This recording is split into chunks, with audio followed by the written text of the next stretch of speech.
It's cold enough for tea. Woman, you are sleeping outside. No, because then they'll get colder. I don't give a damn. That's going to be your problem. Gah! Don't shove your frozen hands down your husband's shirt when he's only had 3 hours of sleep. Or do. Yeah, it'll wake you up. Boop. I mean, she's not wrong. It will wake you up.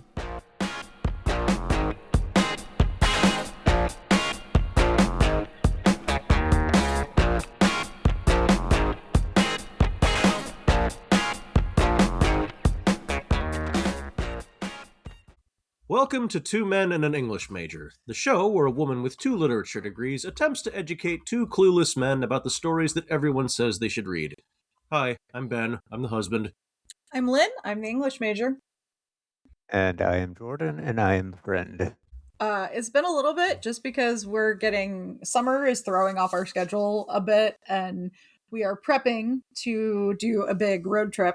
Or I should say, I'm prepping to do a big road trip. I was about to say, your leg is going to be a lot longer than mine of that. And his. Well, yeah. I was going to save that for later in the episode, but okay. Basically, I'm going to spend 6 days in a car while each of you spends 2. Yes, but I spend 5 to 9 hours a day in a bus, so... Be that as it may. Mm-hmm. Huh. So when last we left our intrepid heroes... Yes, we're going to jump right back into Troy's story, aka the Iliad. So if you have not been listening, or if you are behind an episode, you will want to go back to get all the context for this one, because we are going to jump straight into where we left off with our Greeks and our Trojans and their war over a woman. Yes, because unfortunately, this is Troy's story too. Yes. Well, somebody had to say it. Anyway. So we ended with book 8 last time, and they were all settling down for the night and kind of taking the night off from the fight and getting ready to deal with the different camps and things. The Trojans decided to light a bunch of bonfires so that the Greeks couldn't run away in the dark, because that would be dishonorable. So we are going to jump into book 9. The Greeks are very emo about this fight. They're very depressed. They think that they're not doing well in the war, which they're not. I mean, they did just get their shit kicked in. Yes. Agamemnon goes to cry about it and pout on his ship. Like the little Good bitch for that him. he is. Yeah. Well, as we established previously, Agamemnon is just an ass. Well, that's a bit of an insult to asses everywhere, but yes. Diomedes, who, again, we love, tries really hard to rally the troops and reminds them that they have prophecies on their side. Is that in the same vein as trademark destiny? Fate. Yeah. Yeah. Yeah. They have prophecy telling them they're gonna win. They have to win.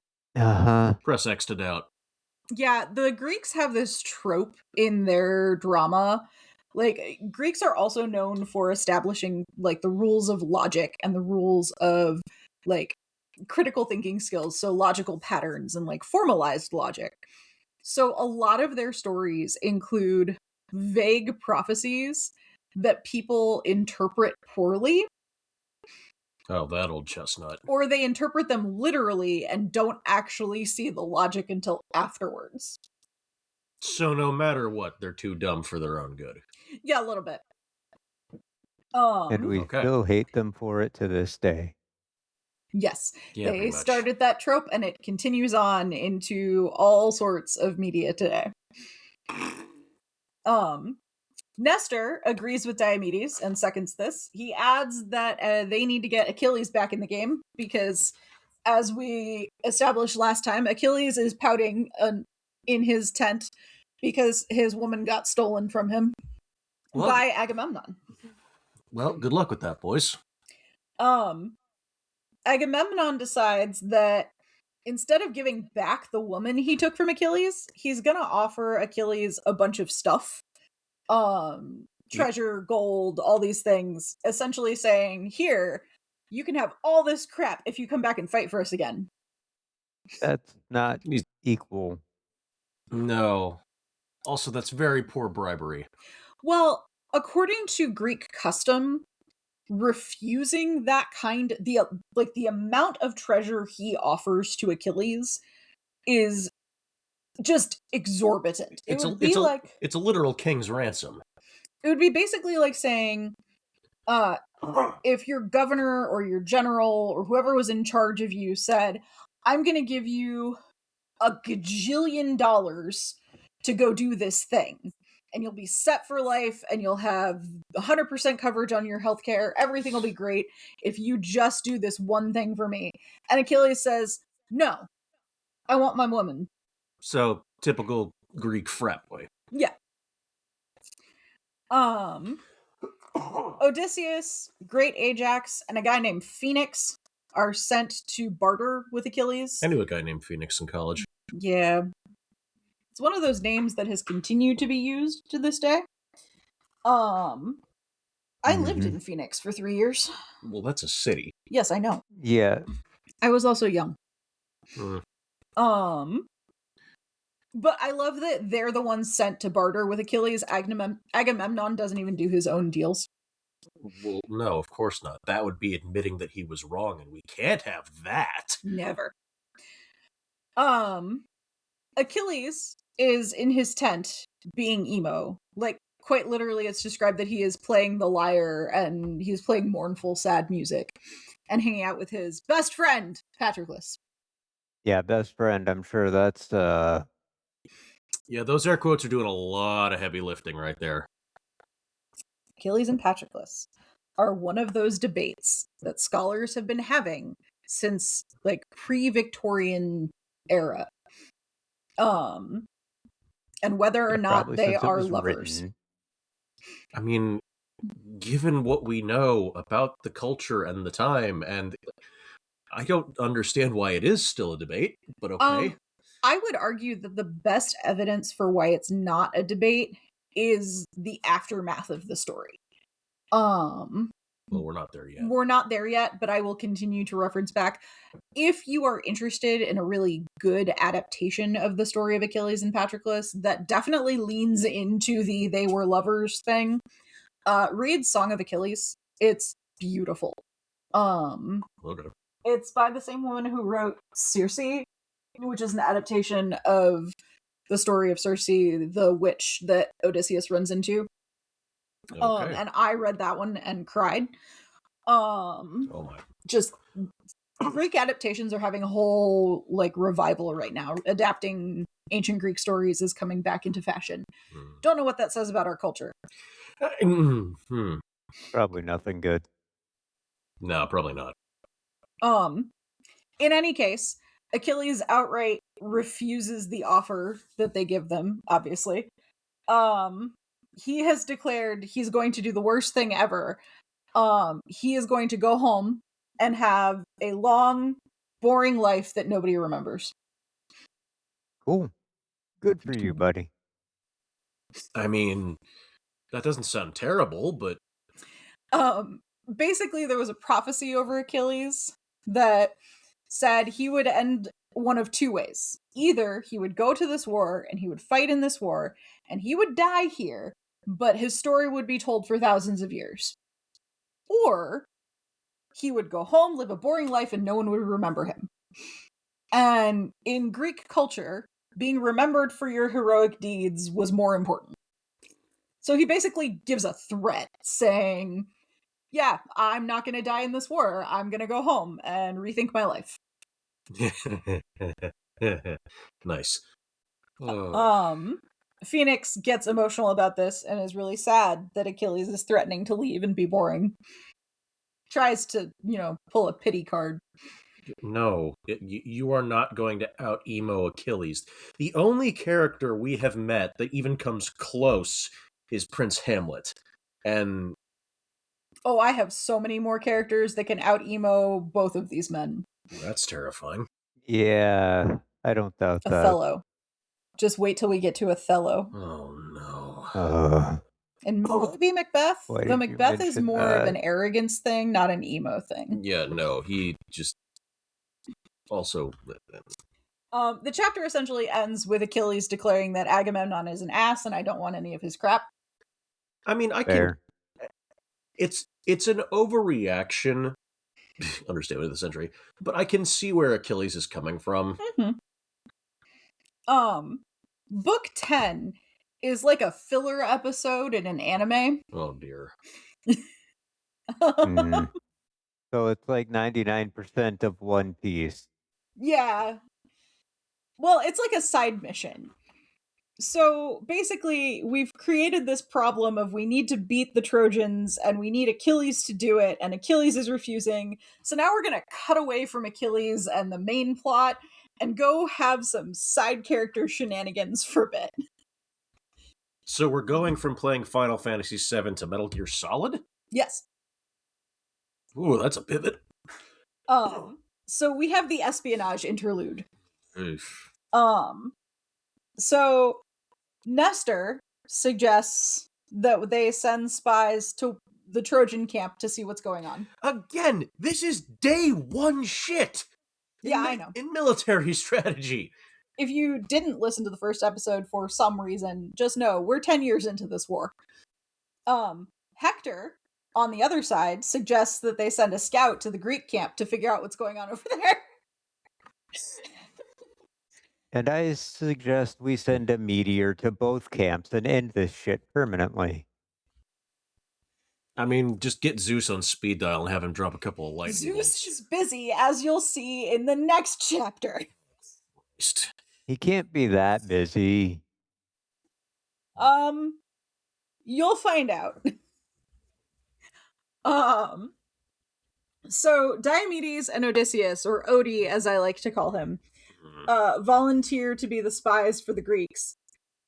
Because both of them are favorites of Athena, who is the goddess of war strategy, and so they're just kind of like, yeah, of course, if we go spy on people and plan things, our divine sugar mama will cover our asses. Exactly. Oh god, because that's all she is to them. I know, but still. And then this dude named Dolon, Dolon. Yeah, that sounds about right. He agrees on the Trojan side to scout out the Greek camp, but he is only doing it because he wants Achilles' chariot and horses when they kill Achilles. So he's being bribed to do this. Okay. Which, okay, yeah, pay your spies well. I mean, yeah, good luck though. Well, the best part of this is that they don't make it to the other camp. Neither group does. Instead, they run into each other. The Benny Hill music. God damn it! I was joking about cueing the Benny Hill music. Yeah, why was I right? They run into because all stories lead to Benny Hill music. I mean, yeah. Damn it. No, this is a mashup of Yakety Sax and like the Scooby-Doo theme. Yeah, basically any Scooby-Doo montage with the Doors. That's what's happening right now. So they run into each other, and because Dolan really doesn't care about this like espionage mission, he was just doing it for money, but the other two are blessed by Athena, he almost immediately caves, and he's just like, nope, I'm gonna tell you everything. Don't care. Yeah, Troy definitely picked the winner on this one. Yeah, your bribe needs to be better than the other guy's car. Yeah. And then after confessing everything to them and explaining the camp and like giving all of the information over, Diomedes kills him and loots his body. Dick move, sir. Diomedes has no problem killing random people. Clearly. Guess, but still. There's a reason in the opening song of Epic the Musical, like they list that Diomedes will lead the charge. Like that's the description of him that they give. Yeah, he'll just kill a bitch. That's his goal.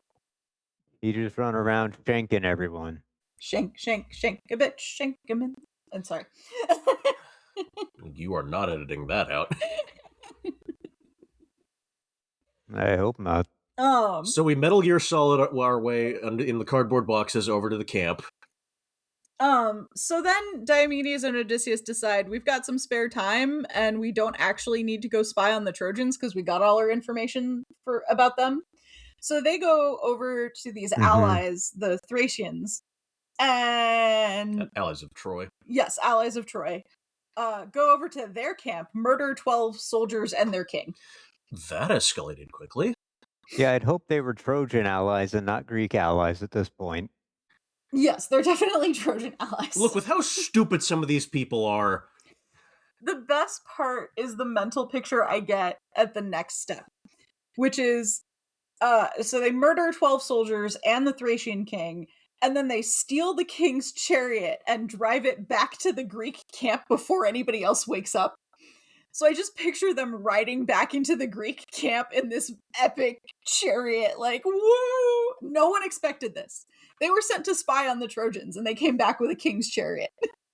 It's like that scene in Captain America the First Avenger when Cap just walks up the road with all the POWs that he liberated, and nobody believes that he was actually going to do it. Yeah.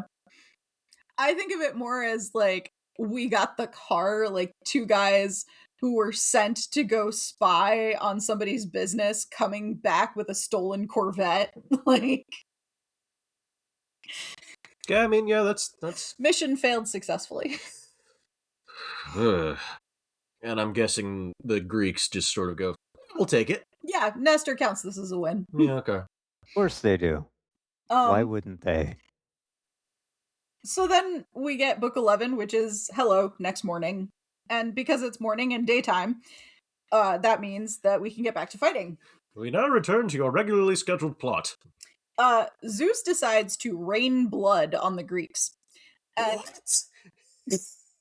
Wonder if that was the inspiration for the Slayer song. Maybe. Was Zeus playing Doom IRL on Olympus? I have no idea. Maybe. Sounds like a thing Zeus would do. So the Greeks are not doing well for a while. No. And like, we start the morning with the Greeks not doing well. But then Agamemnon starts winning.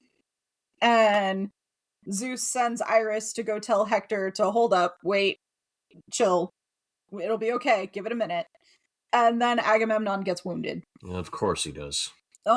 Because he was doing great. Agamemnon was like killing people and doing great, even though the Greeks were struggling. And Hector was like, we need to make sure we get him. We need to like deal with this. He's a problem. And Zeus is just like, chill. I got this. And then Agamemnon gets stabbed. What? He just slipped in a puddle of blood? I mean, if you're raining blood on him, that's entirely possible. I think it was an arrow. He kills a few more people and then he heads back to camp because, ow, he's in pain. You have a hole in you, you fucking idiot. Get back to the camp. Yeah. Hector sees this as an opportunity and charges. So, note, we are fighting a lot closer to the Greek encampment now, so they're getting towards all of the Greek, like, barricades and walls and whatnot. Not that they're actual walls, this is a beach camp thing. It's a bunch of sharp sticks shoved into the sand. Yeah, pretty much. Though they do talk about a gate and a door and something. They've built battlements. It's been 10 years. So... Well, finally they got around to basic defense. Odie and Diomedes rally the troops because inspirational speeches are kind of their job. Plus they have this king's chariot, so they look sick as hell. Fancy Ride does do things for morale. Diomedes almost hits Hector with a throwing spear. Almost only counts in horseshoes and hand grenades, and only one of those was around back then, so... Well, to be fair, Hector decides to book it after that. He thinks, oh no, I'm getting a little too close to being dead, and I'm the only protagonist on the Trojan side. Yeah, since his little brother's such a whiny twink. Well, the Greeks have, like, this massive lineup of heroes. The Trojans have Hector. And Paris when he acts. Paris is not a hero. We don't count Paris. Fair. Like you said, he's a whiny twink. Speaking of Paris... Yes. He does manage to shoot Diomedes in this fight. And Diomedes then gets to spend the rest of this poem on break. So, well, I mean, he gets to go chill. Him. I mean, he is absolutely running away with the kill count at this point. Yeah, we kind of have to nerf him so Achilles can be the epic hero, because this poem is technically about Achilles and his rage. Even though Diomedes has been the only one doing any real, like, superhero shit. And Nestor. Okay, fine. Or Still. raging. Achilles has just been emo up until now. Yes. The Trojans managed to capture Odysseus, or at least they think they have. Basically, anytime anyone thinks they've captured Odysseus, they are wrong. Yes.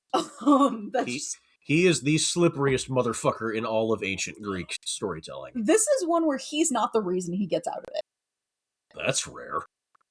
Someone stabs him, but then great Ajax basically grabs Odysseus, throws him over his shoulder like a sack of potatoes, and carries him back to camp before he can get more stabbed. Oh, that's helpful. I mean, great Ajax was literally the size of a barn. Yes, and his job is basically to grab the protagonists and drag them out of battles. He's like a kindergartner security guard who's just picking up the kindergartners that get into fights and holding them separate from each other. Mm-hmm. So because of this, Hector moves on to fight a different section of the Greek army.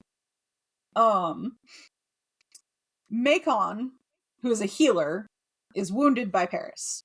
So basically, the Greek healer medic is wounded by Paris, which is honestly a big no-no in Greek battles. Yeah, seriously.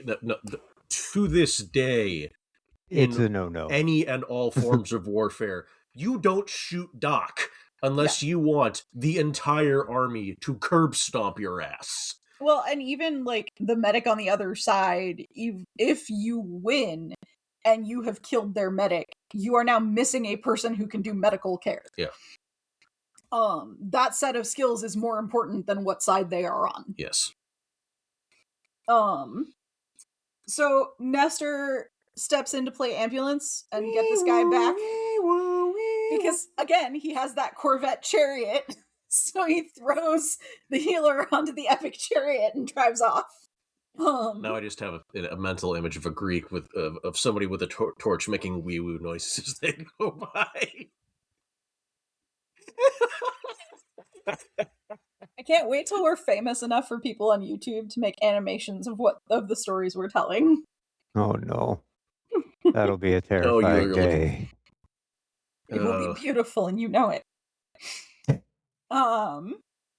So Achilles hears Nestor wee-woo. Well, yeah, so they go right past Achilles' tent and Achilles sticks his nose out and sees this chariot go flying by with an injured person in the back.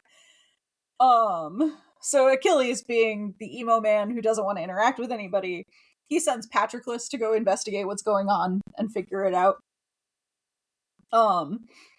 Nestor then explains to Patroclus that the Greeks are not doing so hot. No, they're really not. Kind of starts begging him to get Achilles back, please. And if you can't get Achilles back, can you just pretend to be Achilles? That might help. Yeah, pretend to be like the best fighter the Greeks have. I'm sure that'll go well. The logic is that if the Greeks think Achilles is with them, they will fight harder. It's kind of like Dumbo logic. Of like, you're right, that is Dumbo logic because there is no logic. I mean, like the Dumbo the elephant, and the fact that like if you believe hard enough, or if you have your magic feather, you'll do it even though you had logic. Yeah, that was what I was about to say. Look, I was going to use a reference more people would understand. If you believe that the red paint makes it go faster, then it goes faster. Yes. By a not insignificant margin, much to the consternation of the Ultra Smurfs. You signed up for this. I did. Time for me to rethink my life. She's gonna go be Achilles now. Patroclus thinks that this is worth a shot, and he's willing to try. Oh, God damn it. Because he's an idiot. No. Hey, man. Bad Pat. So then we get book 12. Guess you could call him Bad Touch. No. You ass. The Greek fortifications are doomed. Well, yeah, they're being overrun catastrophically. Well, yeah, it took them 10 years to build them. They can't be very strong. Basically, the only thing they're good for right now is a roadblock for chariots, because chariots can't quite get through. I mean, that's important. They've also dug trenches that you can't really drive chariots over. Yeah.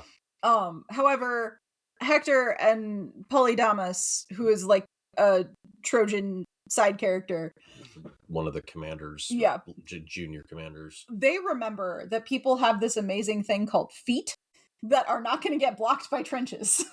Probably going to need hands to climb the trenches as well, though. Oh boy. And if the Greeks have half a brain cell amongst them, which I don't think they do, but if they do, then they'll just stab down into the trenches and keep you from climbing up the other side. Yeah, Odysseus had the only functional brain cell, and he took it with him when he got medevaced. Oh yeah, that's why I said if they had half a brain cell. I still don't think they do.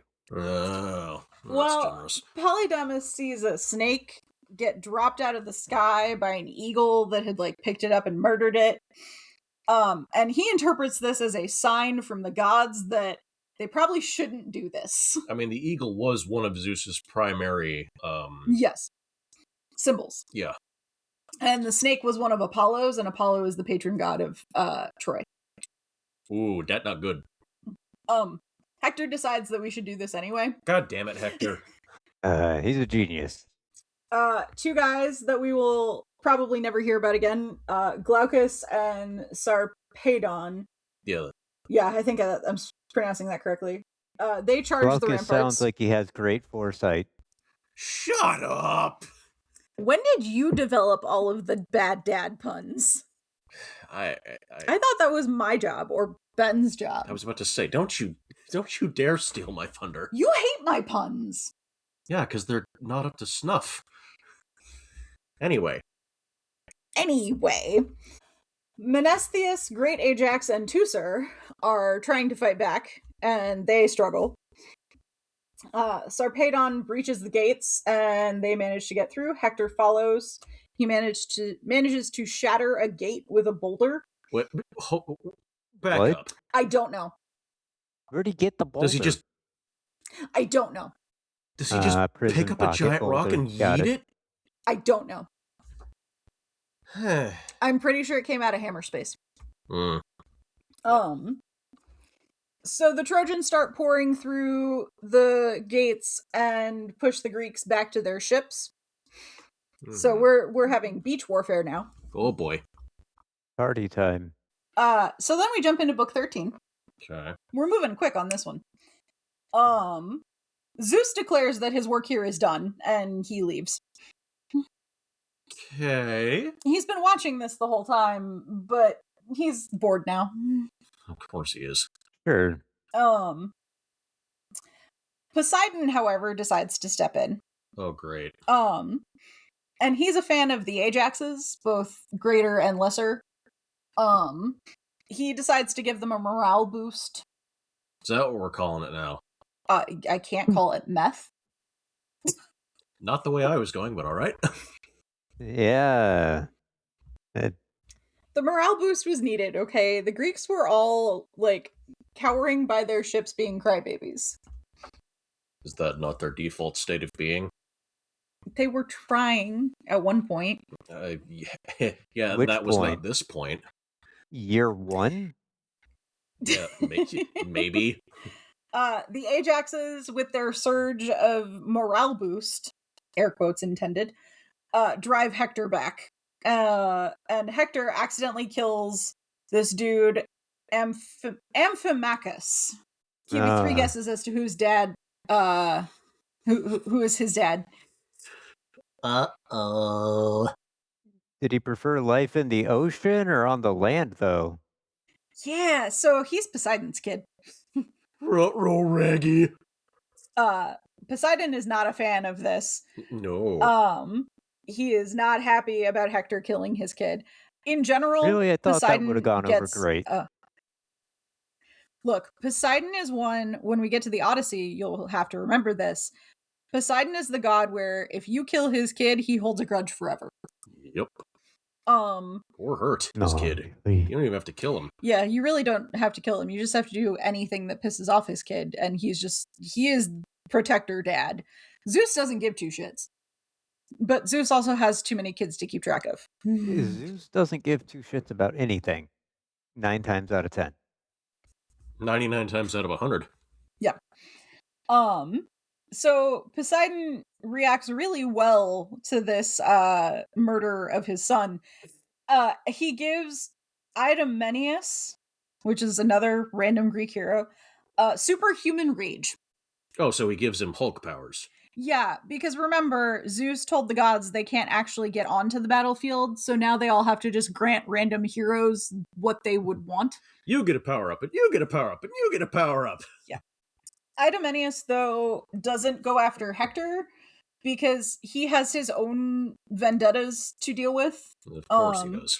This dude named Deiphobus. Gesundheit. He decides to go chase him down for a one-on-one fight. I don't know what happens. That's just it. They just go off and have a fight. It's a spin-off novel. Basically, Poseidon powered up the wrong guy because he powered up somebody who already had an existing vendetta, and instead of actually doing what Poseidon wanted, he took all of the rage powers and chased after another dude. That's not gonna end well. We will never know. Hector is trying to keep fighting. Bless him. Yes. However, his men are very much not into it anymore. Well, no. I wonder why. He goes to fetch Paris and sends him to gather another, troop. However, they discover that Paris's troop is dead. Whoopsie. Oh, no. Paris How is not a good leader. So at this point, we end the chapter with great Ajax basically pointing and laughing at Hector. Casting vicious mockery. Yeah, because, haha, your troops suck and most of your men are dead. I mean, kick the main enemy guy while he's down, I guess? Yes. Now we are going to get book 14, which is a little bit longer because we have a god interlude in here. Oh, shit. So in book 14... Nestor leaves the med tent and goes looking for wounded commanders to fix. So he's still on ambulance duty. Yeah, he is on search and rescue missions now. Mm-hmm. Agamemnon suggests that they pack it in and head home. He's done with this war. Mm-hmm.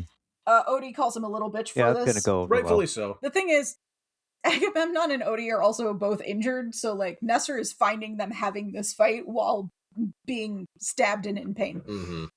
Mm-hmm. Diomedes suggests they need to rally the troops because, Diomedes has a never-ending wealth of energy, though he is also one of the injured people. I was about to say, he's on a stretcher too. Yep. Basically, it's all the wounded commanders arguing over whether or not they should keep fighting, while other people are doing all the fighting. And Nestor's just sitting there pinching the bridge of his nose going, Yeah. Poseidon tries to encourage Agamemnon, telling him, yeah, you can do this. Come on, let's go. Go get him, champ. Yep. And then we cut away to another god interlude. Oh, no. And this one is beautiful. Really? So this is Hera. Oh, shit. Really, this just proves how well Hera knows her husband.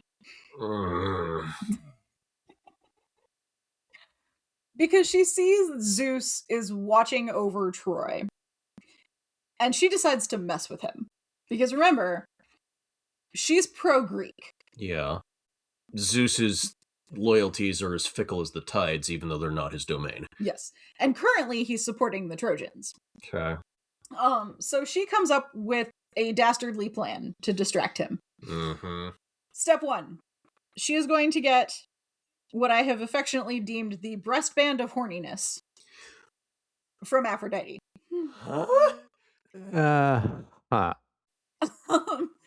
Aphrodite has this, basically Greek bra. Ancient Greek women wore breastbands as support. It was a whole thing. I know. But she has a very special one that when a man looks at it, he's overcome with lust. Of course she does. So Why she's gonna go wouldn't get she? that from Aphrodite. Good for her. Then she's gonna go to the god of sleep and tell him he can have one of her daughters in exchange for following her and knocking Zeus out and putting him basically into the god version of a coma when she gives him the signal. I can see where this is going. Carry on. Her next step is she gets Sleep to disguise himself as a bird and follow her up the mountain. Boy, that's an old trick. Then she bangs Zeus into oblivion. Yep, there it is. When they're done, Sleep Mhm. makes extra sure Zeus is going to stay unconscious. Oh, I no. mean, Hera knows her husband. if it ain't, yeah. Mm-hmm. So then she goes back and tells Poseidon, hey, as the like next highest god on the list here, you can now start turning this war in the Greeks' favor. I did you a solid. Literally. God damn it, Jordan. Poseidon is not an idiot. He doesn't ask questions. He just kind of looks at it and goes, okay, sure. Not want to look a gift seahorse in the mouth. No. At which point, Great Ajax knocks out Hector, and Hector's men scoop him up and retreat because... So it's that cartoon uppercut that knocks somebody out of their shoes and their socks, and he just goes careening across the battlefield. Okay. Yep. I am so looking forward to the adaptation of this, the musical adaptation by the same guy who did Epic, doing this nonsense. It is going to be absolutely hilarious. Then we have book 15. Now, book 15 basically cuts to Zeus waking up from his sex coma. I bet his head is spinning. Which one? Yes.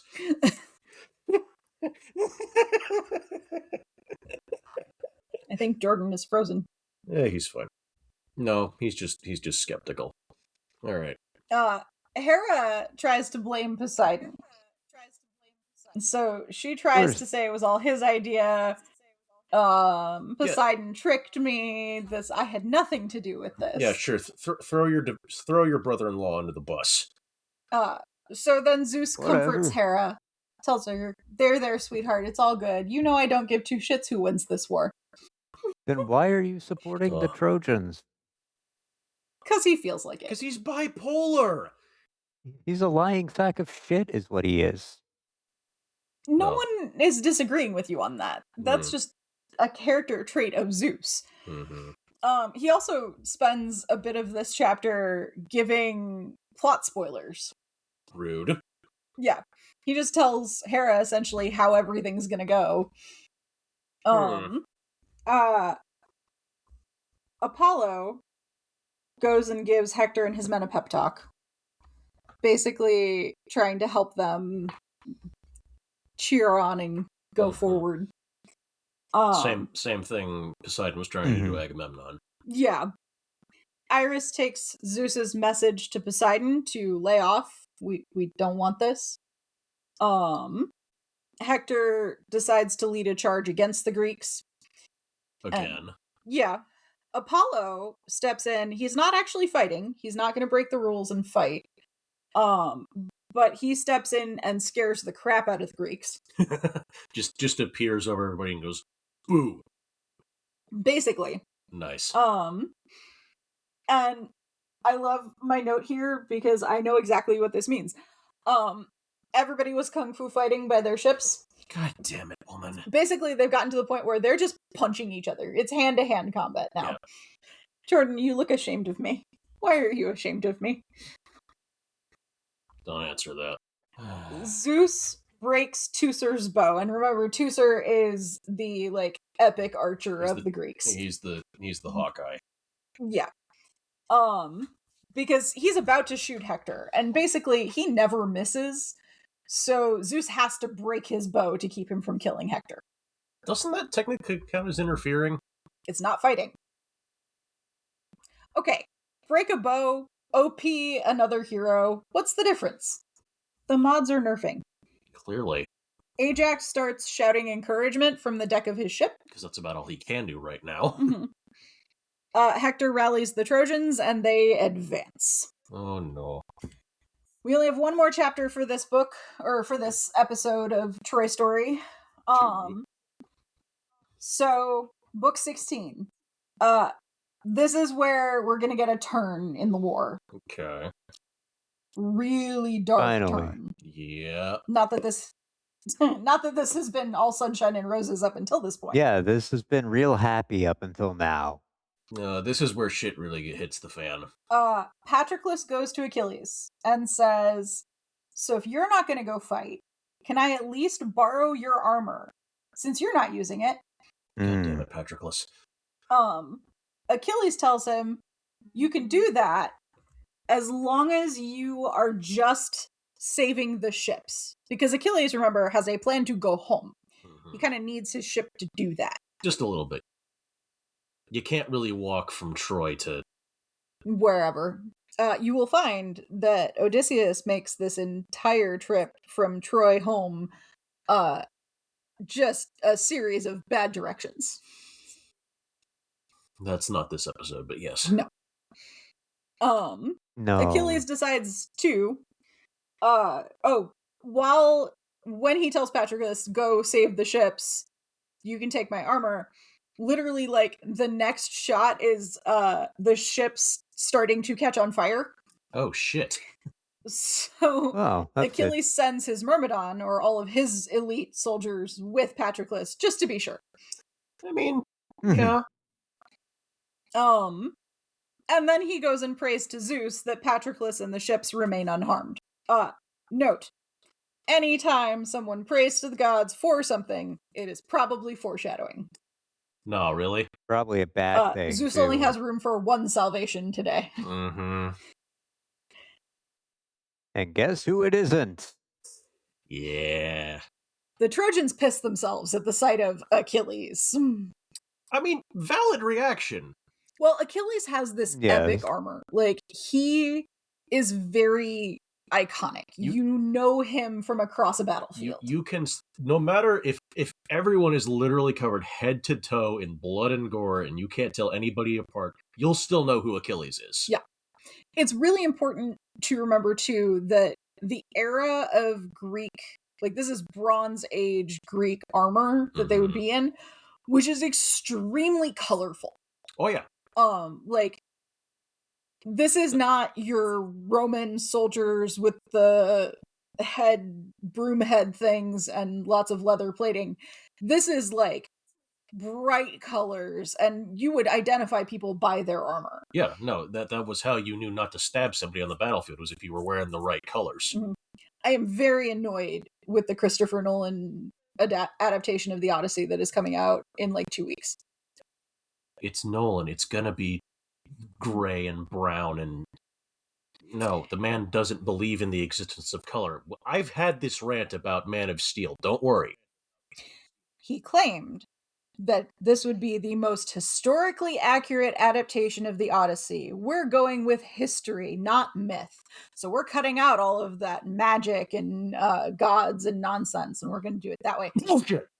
But then, when the foremost historian of Bronze Age Greek armor went to him and said, hey, I'd love to work with you, they ghosted him. To the surprise of literally no one. Mm-hmm. Oh, no, they approached him at first, saying, hey, we'd love to work with you, and then they ghosted him. To the surprise of literally no one. Because he didn't want to do buff Roman centurion armor. No, the ancient world of Greece was not just plain white marble statues. No, they painted that stuff in vivid color. I think if there was anything I would say about ancient Greece, it would be bright colors. Seriously. They make pride parades look boring. Anyway. So yeah.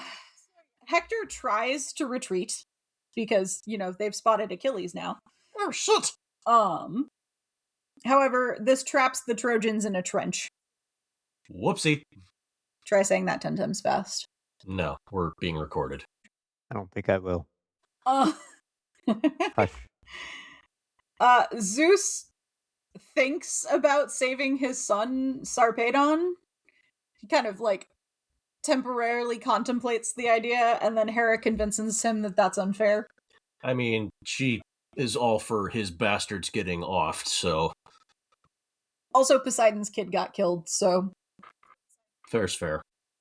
Which then is followed immediately by Patroclus spearing Sarpedon, and both armies fighting over his loot. Because they're goblins. Yes. Hector tries to get the loot. Zeus decides to get revenge against Patroclus. Because he's a petty little... Anyway. He temporarily makes Hector a coward so that the Trojans will retreat. Uh-oh. And Patroclus has a murder boner, and he follows them instead of staying by the ships like he was told. Of course. He did not listen to his boyfriend. No surprise. Apollo gets in the way and decides to convince Hector to chase Patroclus. Uh-oh. Patroclus then kills Hector's chariot driver. Okay. And the armies fight over looting the body. Best Uber driver. Yeah, no. Apparently not. He's now his dead Uber driver. I said he was his best. Apollo then sneaks up behind Patroclus and wounds him. Okay, that's illegal. Yes, but he still does it. And then Hector finishes him. Oh, kill-stealing bastard. Being the teabagging bastard that he is, he stands over Patroclus's corpse and starts cheering himself on for having murdered Achilles. In air quotes. Hector, you poor stupid fuck. This chapter basically ends with the "you gon' get it, bitch." You done goofed. Yeah, you are. And that's where we are going to end our episode of Troy Story for the night. Tune in next time. Who will survive? Who will die? Yes. Probably not Basically. Hector. Look, very few of these people actually make it out alive. Seriously. Oh, surprise, surprise. I still think it's a great story. We also have fan mail. Yay! All right. So we have an email, and since we have a slightly shorter episode today, I wanted to address it because it's got 4 pretty intense questions in it. And I think most of them are geared towards me, but yeah, I'm totally fine with you guys chiming in on it. This comes from shout out to Mike and Marie, my 2 favorite coworkers and best friends at work. And probably our most religious followers, other than a couple of other friends, and the 2 of you listening to our podcast repeatedly while you sleep. You can't prove anything. I definitely can. Shut up. I don't listen while I sleep. So yes, you're friends. All right. So Mike has a couple of questions because he does not fully... How can I put this politely? He does not fully... he does not agree with the sanctity of these classics. Well, clearly neither do I. Fair. But he finds some of them to be not relevant to... he thinks some of them are not relevant to, like, modern day teaching and audiences. And so he sent in some questions for me specifically. But I would love to hear you guys' opinions on this too, because you aren't as biased as I am towards literature. No, not even a little bit. I did kind of dedicate at least 6 years of my life towards studying it, and then another 10 years of my life towards teaching it. Good job, honey. Talk about hyperfixations. Yeah, okay. So, question 1. Are there not more relevant and relatable books from the modern era that can replace some of these? So this is... I struggled a little bit when I was looking at these questions because they are a little bit phrased in a biased way. I would say there are definitely modern books that are fantastic and that could be substituted for some of these in places, or at least present some of the same themes, ideas. But I would also say that said modern books I could summarize and make sound just as dumb. It's not that books are interchangeable so much, that like, we as humans tell the same stories. Yeah, there, like I said in episode 1, there is nothing new under the sun. Yeah. Right.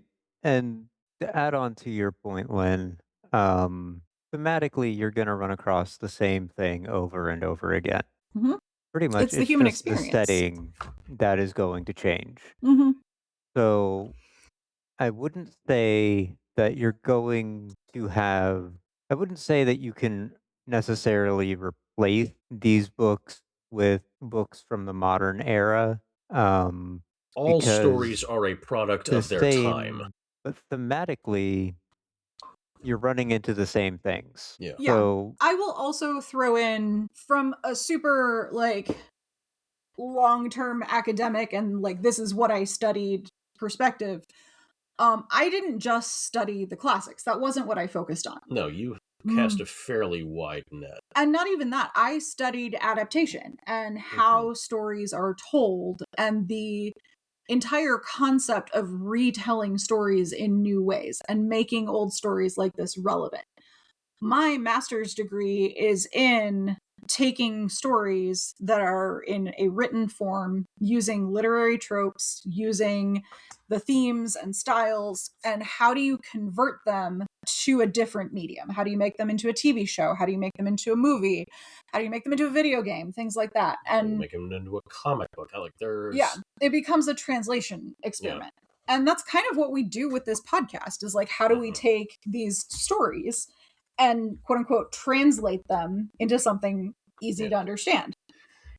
So on the one hand, to answer the question directly, yes, there are books that could be more relatable, but some of it, a lot of it comes down to how they're taught. Yeah, very much so. Which leads into question 2 of, does quote-unquote forcing these books onto students cause some to skip literature as an elective course when the option presents itself? Again, it's all in how it's taught, because if you have someone who is not willing or able, like my wife, to translate the story into something the students will understand, then that's a teacher problem, not a story problem. Do you want me to actually answer the question, or do you think you did? I mean, I'm sure you can say it more smartly. So I would say that it's not a matter of whether you're forcing the books onto students. Like, you need to get buy-in as a teacher. There's a reason these are in the curriculum. Mm-hmm. They are where historically a lot of these tropes come from. So like the heroic ideal and what do different cultures see as a hero is an important thing to look at. Yeah. Because then it forces you to question, well, what do I see as being heroic? What would be my equivalent today? Whereas if I just handed kids a checklist of here are all the things that make a person a hero, they aren't thinking about it. They're not making those connections, and it doesn't develop their brain. Yeah. But if I read something like Beowulf with them and point out the silly, like, boasting thing, they are forced to decide, wait, is me bragging about being a great basketball player actually heroic, or is it just me being silly? I can tell you what my answer is, but it takes a good teacher, and it takes somebody who understands the literature in order to actually make some of those relevant connections and use them as a tool for thinking, and pointing out to kids that, like, hey, you're going through a time in your life. I teach some of these to like 10th grade, so 15 and 16-year-olds. You're reading Beowulf with 15 and 16-year-olds.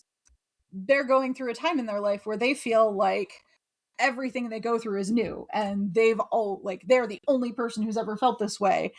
And they're the only person who's ever felt like everyone's out to get them, or they're the only person who feels like their parents just don't understand them. And then we go and read Hamlet. And you learn that these are universal human experiences, and we can connect. Yes. I think it does cause some kids to skip literature as an elective, but I think it's the bad teacher that causes them to skip literature, not the books. More often than not, it is the instructor, not the material. Speaking as a college dropout, twice, it's usually not the material. Let me tell you about this. This is not a dig on the professor so much as it is on me. When My sorry butt could barely squeak by a J-term course called Video Games as Art with a D+. That's a sleeper course. Jordan, your thoughts? Yeah, I've never run into literature as an elective course, first off, so Okay. I can't really weigh in on that portion of the question. I think that's a thing that more But modern high schools do, is that you have your two standard English classes and then you have literature or creative writing electives that they get to pick. It's been a long time since we I were in would high school, dude. definitely say that forcing the reading of the classics and these books in particular, the kids are going to view it as a chore and something that is boring and not, you know, when am I ever going to need this? How is this going to help me? Or I should say most kids, not all. Not all kids will view it that way, but I was most going to kids say, will. I'm the one who voluntarily read Um, the Odyssey in middle school. You're special, yes. said the man who read the Like, Silmarillion for entertainment. looking back, it if I had had instructors that were more engaged and made it more interesting, then I would have been more willing to read the books because in my experience, it was basically like the world's most boring book club. We would go home, we'd read a couple chapters, we'd have a little worksheet that we filled out, and then we'd go back to class the next day and we'd talk about what we read. And that was Yeah, it. I had the same experience. That's And it not. was that way with That that was classrooms in the 90s, honey. no, This hurts my soul. this was early 2000s for me. Okay, High school. still. Like Lord of the And he's the Flies older one. and Great Gatsby. Okay, but And with Lord of the with the Flies, you introduced that book by making the kids choose sides and build tribes and practice survival tactics. yeah, Honey. no, Great Gatsby, I can sort of understand. Okay, we're not going to be throwing ragers in the high school, but We did. Lord of the You were homeschooled. No, I mean, when I taught Gatsby, we always threw a party at the end of the book and we watched the movie and everybody brought food and we drank out of plastic champagne glasses and I think Yes. we like saw everybody dressed a up and it grand was really fun. total of like 2 clips from the movie, and one of them might have been the I'm car so crash. sorry. Like, I feel like I'm now repairing your bad high school English classes. No, they weren't bad at the time. Like, they were a product of their, like, Mhm. I don't know about you, Jay, but my high school English profs were all 50 plus in the early aughts, so Well, and this kind of like no. partially answers the next question, which is if you could change only one thing about literary instruction in schools, what would it be? I am a Yeah. huge proponent of hands-on learning, and that to me means that yes, you read the book, but also like make it real. You need to engage with the So, material. like exactly. for example, I made 7th graders read Witch at Blackbird Pond, which is a story all about Puritans and Quakers and colonial life and all of that. And when they had a whole chapter about the different chores that people did in colonial life, I brought in kits for, okay, we're going to have one station that's practicing making soap. We're going to have one station that's practicing making candles. We're going to have one station that's practicing carding wool. And Yeah, they just rotated through them to see what it was like to do those chores. Yeah, that would have been a once a year or once a semester, like, event for, See, like, elementary and high school for us. I don't think we even did stuff like that hardly ever at my school, even in elementary See, to and me, that, level. like, yeah, it was an event for the kids in that unit. But for me, it gave them a way to connect to the chores that were being done and to understand the feeling of like, okay, if you had to sit here and card wool for hours on end while your dad read the Bible to you, would that be interesting to you or What would you would get that be super like? bored? And the kids who are like, oh, yeah, Right. And that comes from my homeschooling background, where we did those kinds of things in homeschooling all the time.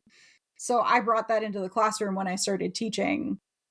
The other example I'll give is when I taught Alice in Wonderland to 7th graders as an end of year book about transitions and trying Please to tell understand, me you didn't give them drugs. like, no, I did not give them drugs. We did, however, have a mad tea party at the end of it. Okay, that's cool.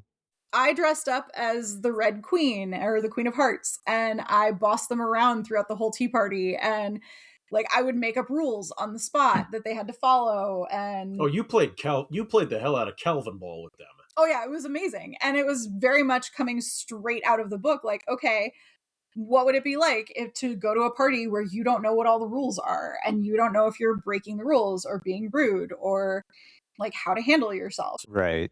But I do think if I could change something about literary instructions in schools, I would say that it's very much a bring the creativity to make it relatable, or give the kids something hands-on to connect with the literature. It can be a book from the 1700s, but you can still connect with it. Which that basically answers question 4 about getting kids to read is, get them to invest in the story. Like, engage, like, yes, their little non-prefrontal cortex having heads can't really understand it, but if you get them to engage with it and find a way to, like, when you get them to have the little bing light bulb go off over their head. Yeah, I had a project with Macbeth, which again, Macbeth is Shakespeare. Everyone hates Shakespeare for some reason. Because they read it, they don't act it. Because you're reading it, not watching. And I did a project with my sophomores once, and I made it extra credit because it required social media, and not every kid could do that.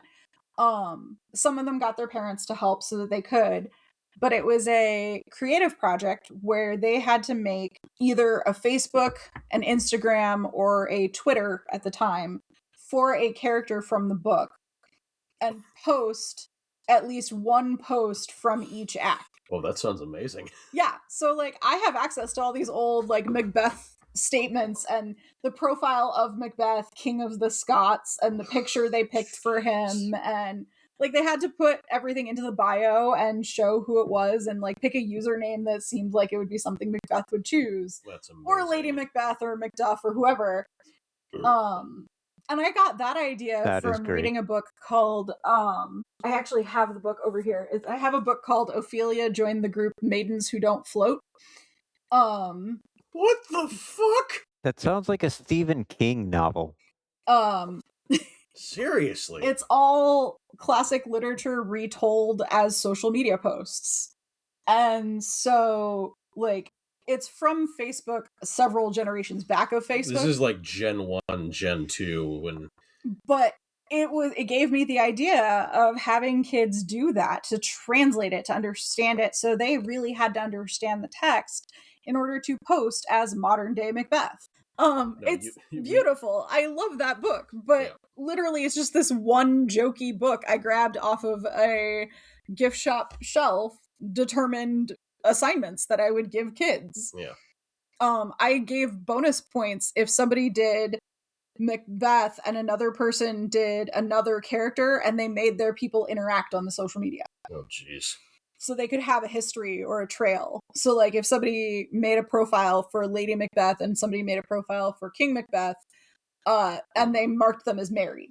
Yeah. So yeah, all that to say, get the kids invested. Which I know, easier said than done, especially with today's youth. But I also know people who would think that that was absolutely sacrilegious of me to try and do that. I can name a couple off the top of my head. But I stand by the whole point of these stories is to show that throughout the course of human history, we have had similar experiences and similar stories, and the things that are important to people continue to be important to people. Yeah. And so I think that it is perfectly acceptable to retell those in different ways. Yeah. Agreed. So hopefully, Mike, that answers your questions. Yes, hopefully it answers your questions, and hopefully it makes you think that I'm not quite as insane. Also, I mean, you are, but for other reasons. Keep in mind, this whole podcast is very much a satire thing. Like, I make fun of these and tell them as if they are ridiculous, and they are to some degree. But at the same time, I love the stories I'm bringing to this table. Yeah, this isn't just a random list of books. Like, we're curating this thing as we go. Yeah. And when I bring them, I'm trying to find things that are good and positive about them to explain and show. Yes, some of the characters are insufferable. I genuinely hate Heathcliff with the ire of 1,000 suns. And pretty much the entire Buendia family is a hot mess.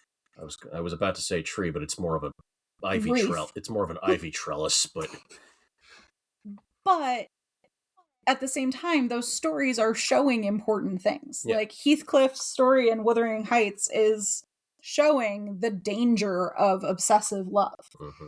And that is still an important story to learn and tell. Oh, yeah. So, all of that being said, thank you for sending in questions and letting us rant about them for the second half of a podcast. Indeed. I am not sure when Troy Story 3 will come up. Hopefully not 2 weeks after, because we are getting ready to do some big fun recording sessions with all three of us in a room together. That's going to be interesting. I'm scared. For sure. I promise I'll only throw him across the room once. I'm also hoping that we can do that with video, because because of faces like that. Yeah, because Jordan makes amazing faces, and if all three of us are in a room together, the interaction is going to be just ridiculous. Muppet Show levels of hysterical. I'm so scared. Thanks for listening. Find us on wherever you get your podcasts: Apple Podcasts, Amazon, Deezer, Spotify. iHeartRadio, YouTube. If you are interested in getting us to answer any of your English-based questions, you can email us at englishmajorpod@gmail.com.